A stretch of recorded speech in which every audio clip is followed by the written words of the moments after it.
Yes students, ਅੱਜ ਆਪਾਂ ਕਰਨਾ ਆ ਕਹਾਣੀ ਦਾ ਸੈਕਿੰਡ ਪਾਰਟ ਜ਼ੀਨਤ ਆਪਾ ਪੇਜ ਨੰਬਰ 17 ਤੋਂ।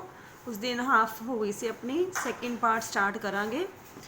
ਪਹਿਲਾਂ ਦੋ ਹਿੱਸੇ ਆਪਾਂ ਕਰ ਲਿਆ ਕਿ ਜ਼ੀਨਤ ਆਪਾ ਜਿਹੜੀ ਆ ਉਹ ਕਿਹੋ ਜਿਹੀ ਧੀ ਤੇ ਕਿਹੋ ਜਿਹੀ ਭੈਣ ਸਾਬਿਤ ਹੋਈ ਆ। ਅੱਜ ਆਪਾਂ ਉਹਦਾ ਚਰਿੱਤਰ ਦਾ ਤੀਸਰਾ ਹਿੱਸਾ ਕਰਨਾ ਹੈ ਕਿ ਜ਼ੀਨਤ ਜਿਹੜੀ ਆ ਉਹ ਕਿਹੋ ਜਿਹੀ ਮਾਂ ਸਾਬਿਤ ਹੋਈ ਆ।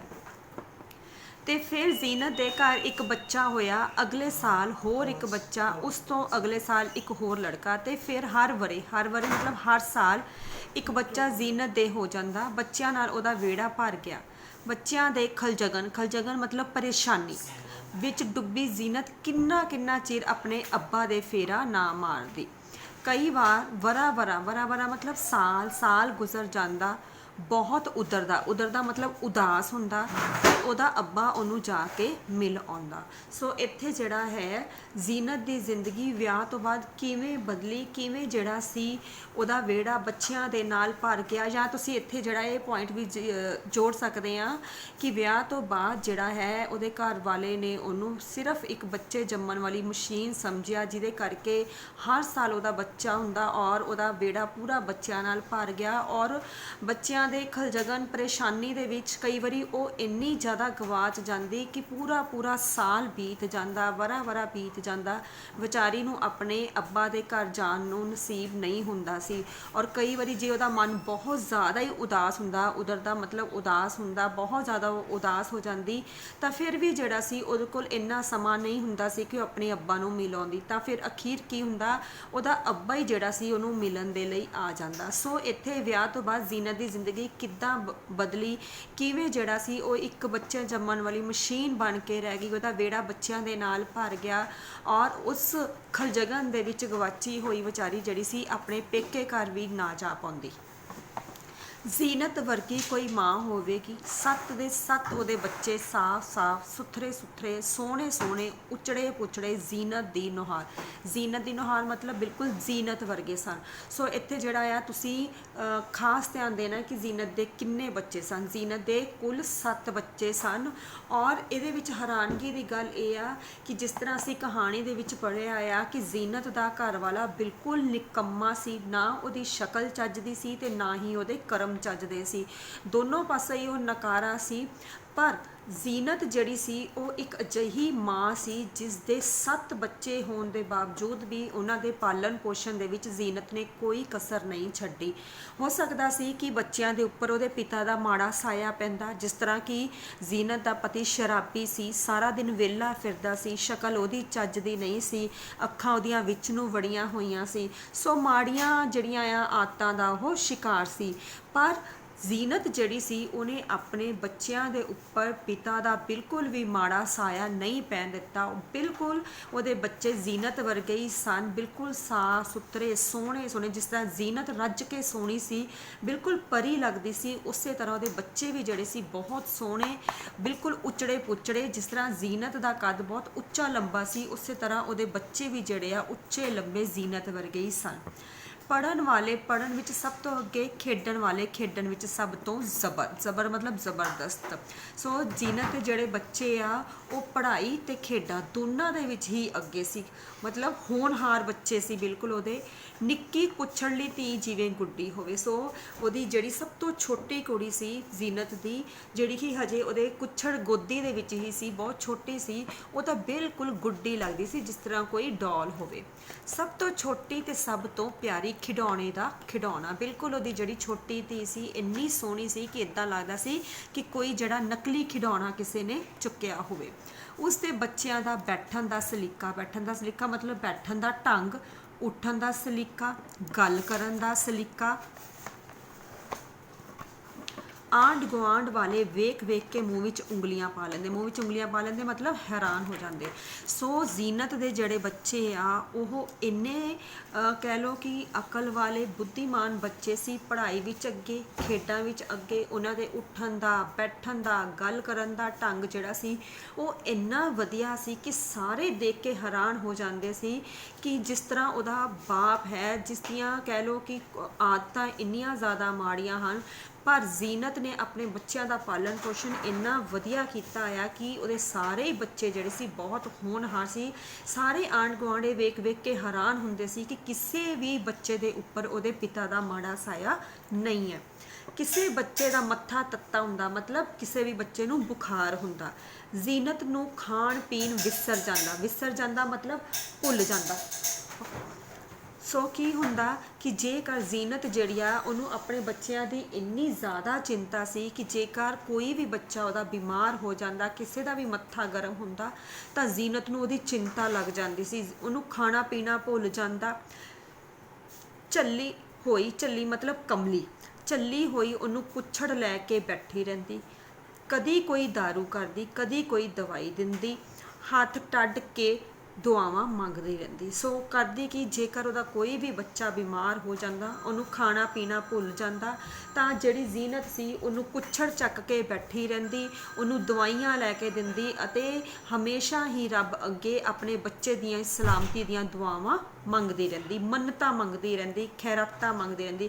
ਜਿਸ ਤਰ੍ਹਾਂ ਅਸੀਂ ਰੱਬ ਦੇ ਅੱਗੇ ਆਪਣੇ ਬੱਚੇ ਦੀ ਸਲਾਮਤੀ ਦੀ ਖੈਰਾਤ ਮੰਗਦੇ ਨਾ, ਦੁਆ ਮੰਗਦੇ ਆ ਕਿ ਮੇਰਾ ਬੱਚਾ ਜਿਹੜਾ ਸਹੀ ਸਲਾਮਤ ਰਵੇ, ਉਸੇ ਤਰ੍ਹਾਂ ਜ਼ੀਨਤ ਵੀ ਜਿਹੜੀ ਸੀ ਉਹ ਰੱਬ ਦੇ ਅੱਗੇ ਆਪਣੇ ਬੱਚੇ ਦੀ ਸਲਾਮਤੀ ਦੇ ਲਈ ਮੰਨਤਾਂ ਮੰਗਦੀ ਰਹਿੰਦੀ ਔਰ ਖੈਰਾਤਾਂ ਦਿੰਦੀ ਰਹਿੰਦੀ। ਖੈਰਾਤਾਂ ਮਤਲਬ ਦਾਨ ਪੁੰਨ ਦਿੰਦੀ ਰਹਿੰਦੀ। ਬੱਚਿਆਂ ਨੂੰ ਪੜ੍ਹਨ ਲਈ ਜ਼ੀਨਤ ਆਪ ਪੜ੍ਹਦੀ ਰਹਿੰਦੀ। ਸੋ ਕਹਿਣ ਤੋਂ ਕੀ ਭਾਵ ਕਿ ਜ਼ੀਨਤ ਨੇ ਕਿਸੇ ਵੀ ਤਰ੍ਹਾਂ ਆਪਣੇ ਬੱਚਿਆਂ ਦੇ ਪਾਲਣ ਪੋਸ਼ਣ ਵਿੱਚ ਕੋਈ ਕਸਰ ਨਹੀਂ ਛੱਡੀ। ਨਾ ਸਿਰਫ ਉਹਨੇ ਉਹਨਾਂ ਦਾ ਚੰਗਾ ਪਾਲਣ ਪੋਸ਼ਣ ਹੀ ਕੀਤਾ, ਸਗੋਂ ਉਹਨੇ ਆਪਣੇ ਬੱਚਿਆਂ ਨੂੰ ਪੜ੍ਹਨ ਦੇ ਵਿੱਚ ਵੀ ਪੂਰੀ ਤਰ੍ਹਾਂ ਸਹਾਇਤਾ ਕੀਤੀ।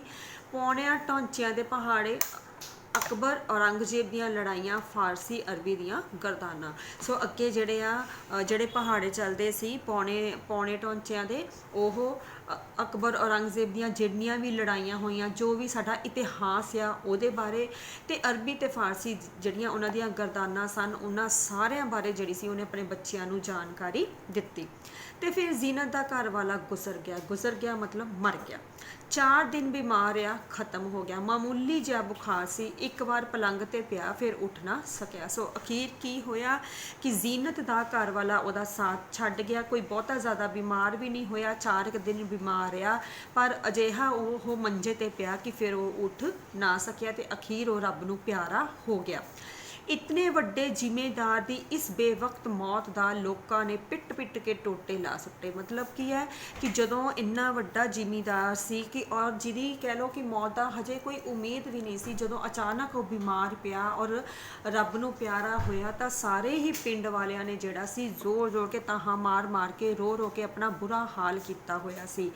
ਆਂਢੀ ਗੁਆਂਢੀ ਸਾਕ ਸੰਬੰਧੀ ਰੋ ਰੋ ਕੇ ਝੱਲੇ ਹੁੰਦੇ ਰਹਿੰਦੇ, ਪਰ ਜ਼ੀਨਤ ਦੀ ਅੱਖ ਵਿੱਚ ਕਿਸੇ ਇੱਕ ਅਥਰੂ ਨਾ ਡਿੱਠਾ ਮਤਲਬ ਦੇਖਿਆ ਕਿ ਜਿੱਥੇ ਇੱਕ ਪਾਸੇ ਸਾਰਾ ਆਂਢ ਗੁਆਂਢ, ਸਾਰੇ ਜਿਹੜੇ ਆ ਰਿਸ਼ਤੇਦਾਰ ਉਸ ਜ਼ਿਮੀਂਦਾਰ ਦੀ ਮੌਤ ਦੇ ਉੱਪਰ ਰੋ ਰੋ ਕੇ ਕਮਲੇ ਹੋ ਰਹੇ ਸੀ, ਝੱਲੇ ਹੋ ਰਹੇ ਸੀ, ਪਰ ਹੈਰਾਨੀ ਦੀ ਗੱਲ ਇਹ ਸੀ ਕਿ ਜਿਹਦੇ ਜੀਵਨ ਦਾ ਸਾਥੀ ਚਲਾ ਗਿਆ ਸੀ ਜ਼ੀਨਤ, ਉਹਦੀ ਅੱਖਾਂ ਦੇ ਵਿੱਚ ਇੱਕ ਵੀ ਅਥਰੂ ਨਹੀਂ ਸੀ। ਜ਼ੀਨਤ ਆਪਣੇ ਪਤੀ ਦੀ ਮੌਤ ਦੇ ਉੱਪਰ ਬਿਲਕੁਲ ਵੀ ਨਹੀਂ ਰੋਈ।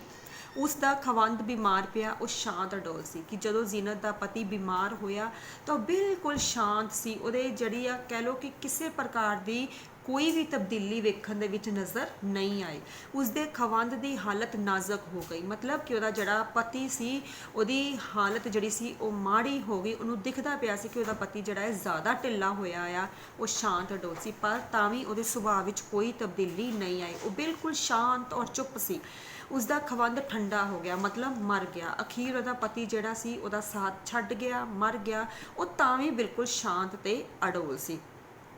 ਉਸਦੇ ਖਵੰਦ ਨੂੰ ਲੋਕੀ ਚੁੱਕ ਕੇ ਲੈ ਤੁਰੇ। ਅਖੀਰ ਉਹਦੇ ਜਿਹੜਾ ਸੀ ਪਤੀ ਨੂੰ ਜਦੋਂ ਕਹਿ ਲਓ ਕਿ ਲੋਕਾਂ ਨੇ ਕੰਧਾ ਦਿੱਤਾ ਔਰ ਉਹਦਾ ਜਿਹੜਾ ਸੀ ਅੰਤਿਮ ਸੰਸਕਾਰ ਕਰਨ ਦੇ ਲਈ ਉਹਨੂੰ ਲੈ ਕੇ ਤੁਰੇ, ਤਾਂ ਵੀ ਉਹ ਬਿਲਕੁਲ ਸ਼ਾਂਤ ਅਡੋਲ ਸੀ।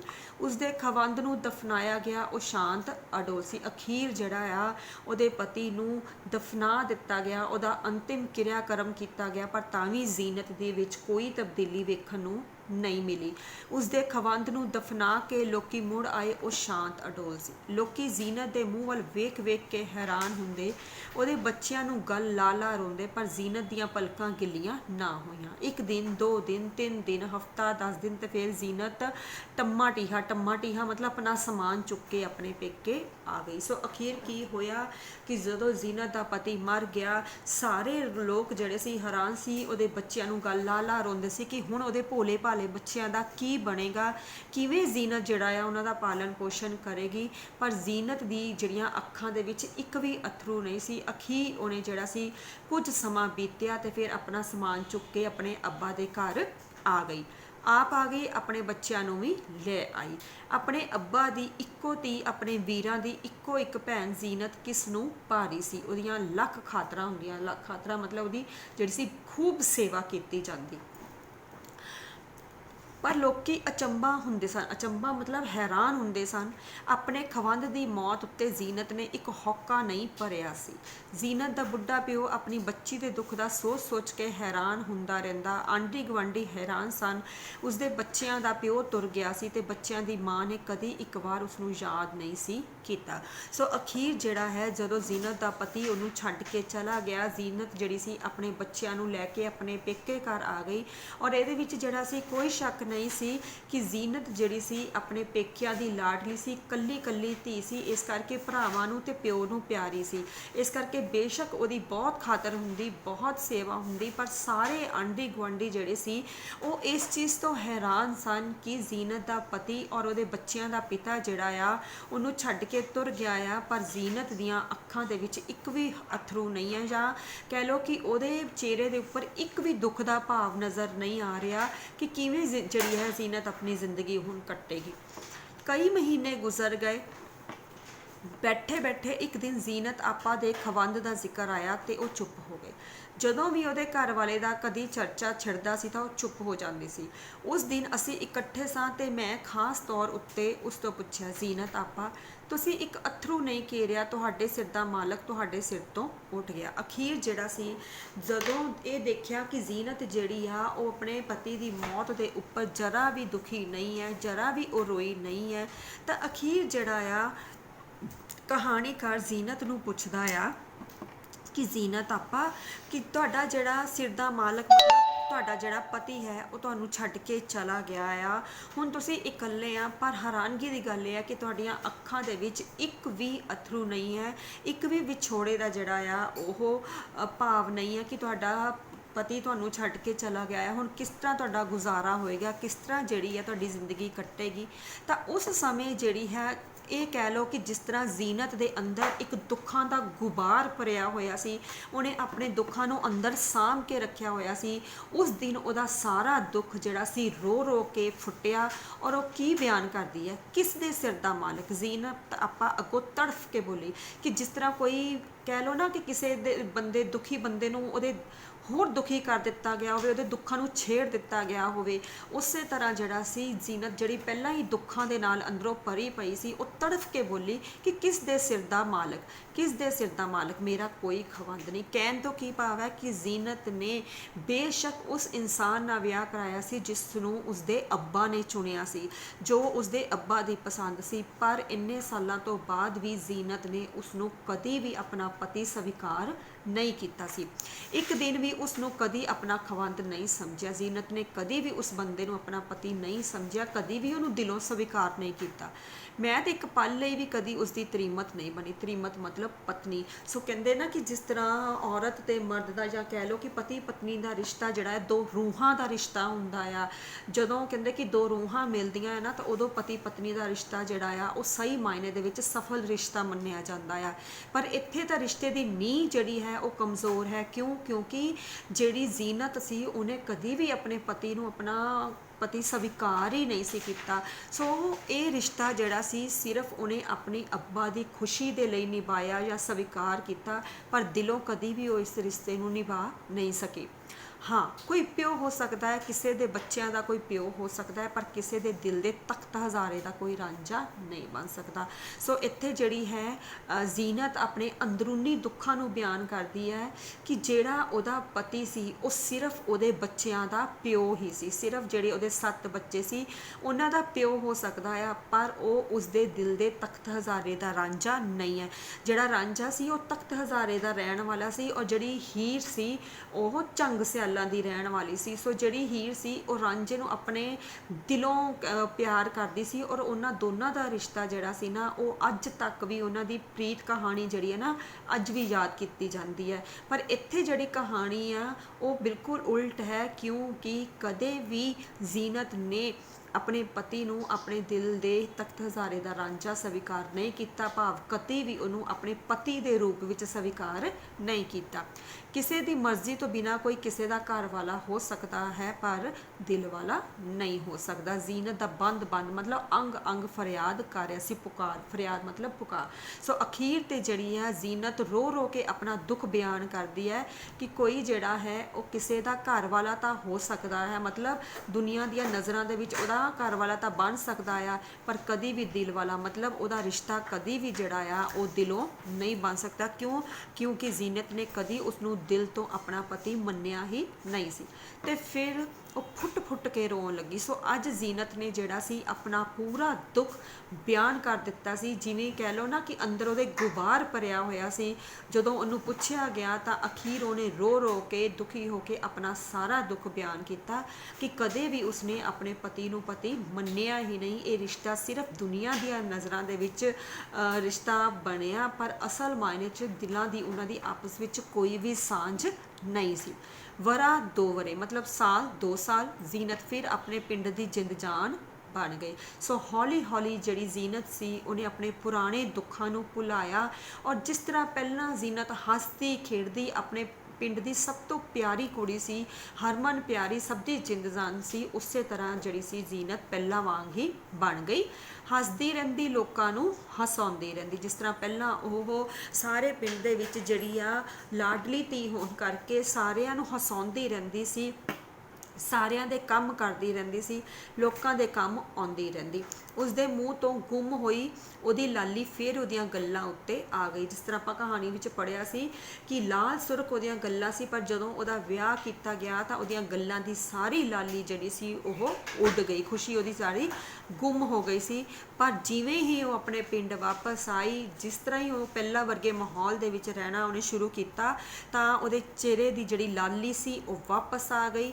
उसदा सरू वर्गा उच्चा कद, उसदे गज गज लंबे वाल, कोई इस धरती की चीज़ थोड़ी लगती सी। सो जीनत जिहड़ी सी इन्नी सोहनी सी, एडा उच्चा लंबा उहदा कद, लंबे उहदे बाल, इदां लगदा सी कि जिवें वो इस धरती की नहीं सगों आसमान तो उतर के कोई परी धरती के उपर आ गई है, जिवें आसमानों लत्थी परी होवे।